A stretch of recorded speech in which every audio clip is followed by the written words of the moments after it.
Hi guys, as you know, Boris Johnson, the man who delivered Brexit, got it done, now works for the Daily Mail. So of course, it's ironic that his new bosses are complaining about the consequences of Brexit. The Mail on Sunday ran with this headline: Holiday chaos fears over EU Big Brother visas. Oh my god. Anyway, Sky News invited on anthropologist and broadcaster Mary-Ann Ochota to explain what this is all about. Have a listen. Big Brother visas, as Brussels finalises controversial scheme, etc., etc. It's stubborn Brussels bureaucracy holding things up. Well, yes, because we chose to leave the EU, and so now we're a third-party country. And so, yes, indeed, there will be border checks that will be onerous and time-consuming and have an impact on both holidaymakers and businesses who need to travel or move goods. I don't know where the news on that one is, but they are very, very outraged, which I did enjoy.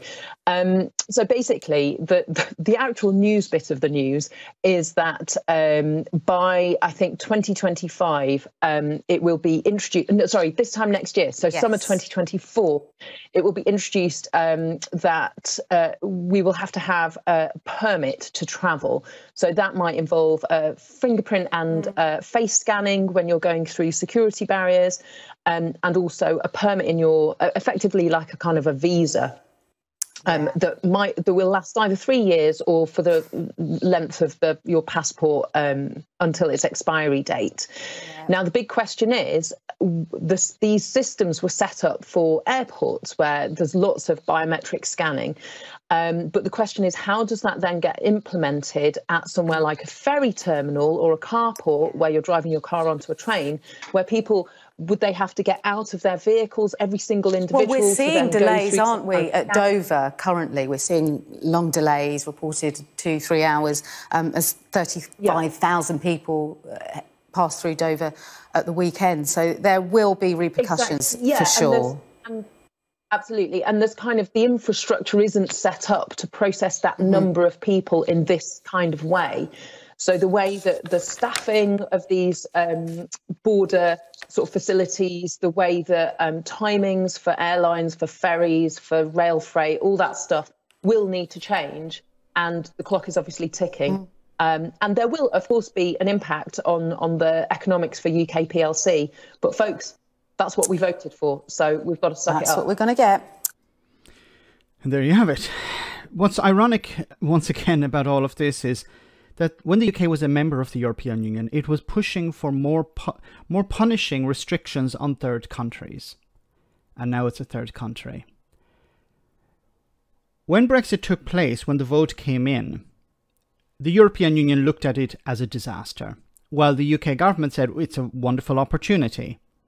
And the EU said, OK, we need to mitigate this disaster. We need to invest in the infrastructure at ports to check people coming in and out, on trucks, on everything like this. We need to organise for the worst case scenario. And instead, the Brexiteers in government, in the UK government, were planning for sunlit uplands. And they were ignoring reality. And we saw it even recently with Jacob Rees-Mogg there last year saying, well, we're actually not going to carry out checks on goods coming into the country because that would be too expensive. It would add £1 billion cost to businesses. So we're not going to implement that. We're not going to take back control when it comes to checking goods. And then we also saw stories about how smuggling has increased.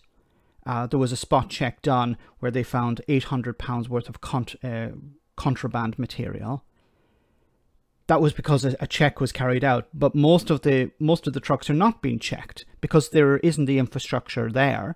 And you know, this is a disaster because we had the French government who are carrying out checks in Dover, have been asking the UK government to increase the capacity there. The UK government is saying, no, we're not going to do that, which causes delays.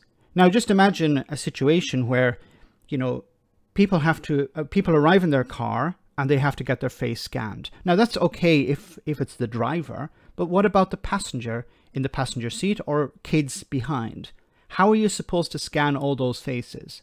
If you have, you know, luggage and stuff like that, do people have to get out?